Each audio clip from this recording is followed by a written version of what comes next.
Hello everyone, कैसे हैं आप लोग। आई होप कि आप अच्छे होंगे। नेहा की प्रेरणा ब्लॉग में आपका स्वागत। आज मैं एक प्रेरणादायक ब्लॉग लेके आई हूँ, तो बिना स्किप किए आप पूरा सुनना और अपनी कमेंट में राय ज़रूर देना मुझे। जैसे कि मैंने पहले वीडियो में बताया था कि जुल्म के खिलाफ आवाज़ उठाओ, चुप मत रहो, और उसके लिए और सेल्फ डिपेंडेंट बनो उसके लिए, ताकि आपको ये सब सहन नहीं करना पड़े। और उसके लिए अपने आप को खुद को बदलना पड़ेगा। पहले खुद एक्टिव रहो हर काम के लिए, सोना खाना पीना हर चीज़ के लिए आपको एक्टिव रहना पड़ेगा। अपने आप में अंदर एक सक्सेस के लिए अपने रास्ते चुनने पड़ेंगे, खुद को आपको डिसाइड करना पड़ेगा। किसी भी काम को पूरा करने के लिए खुद में लगन जगानी पड़ेगी कि मुझे ये करना है, मुझे इन टेंशनों से बाहर निकलना है, और मैं कैसे भी करके मेहनत करूँ, काम करूँ, इंडिपेंडेंट बनो, तब जाके आपकी लाइफ बदल सकती है। क्यों कि दूसरों पे निर्भर कब तक रहोगे। बेटी का तो कोई घर होता ही नहीं है। जहाँ पैदा होती है उनके लिए पराई है, और जहाँ ससुराल में जाती है पराई घर से आई है। तो पराई घर से आई है तो वो जब चाहे जब आपको कहते हैं निकल जा घर से, चली जा घर से। तो क्यों माँ बाप इतना दहेज देते हैं बेटी के को शादी में। दहेज ना देके अगर वो एक प्लाट दे दे, इतने पैसे लगाते हैं और कोर्ट में ही शादी करा दे, तो क्या हो। मेरी राय आपको अगर सही लगी हो तो ज़रूर से मुझे बताना, क्योंकि माँ बाप फालतू फिजूल खर्च करने से क्या मतलब। कोई भी परेशानी है आपको घर में, कोई भी आपको परेशान कर रहा, नाजायज़ परेशान कर रहे हैं अगर, तो हम क्यों सहें।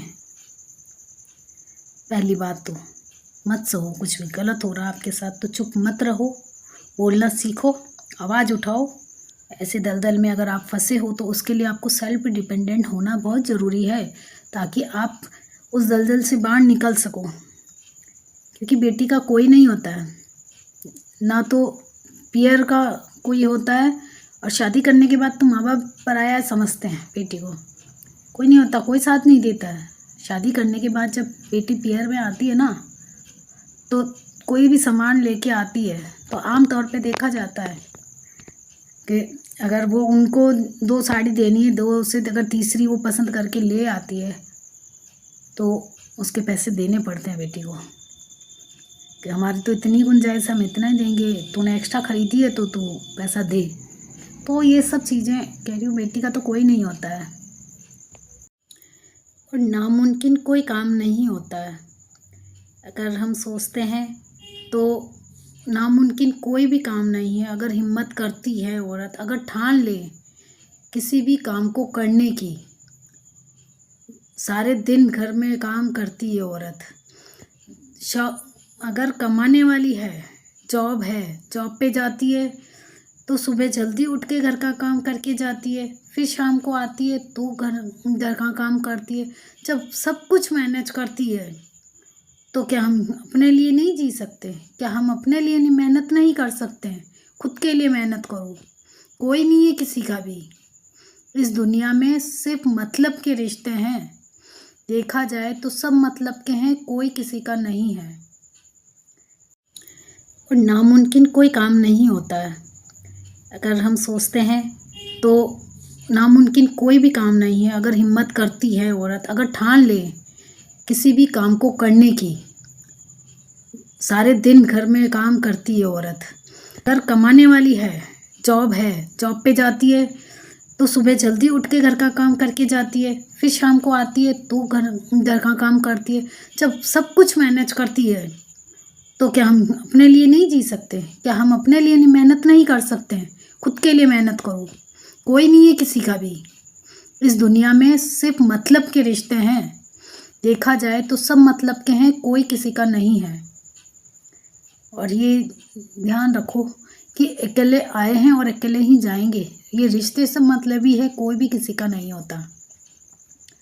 इसलिए सेल्फ डिपेंडेंट बनो, चाहे उसके लिए रात दिन मेहनत करनी पड़े।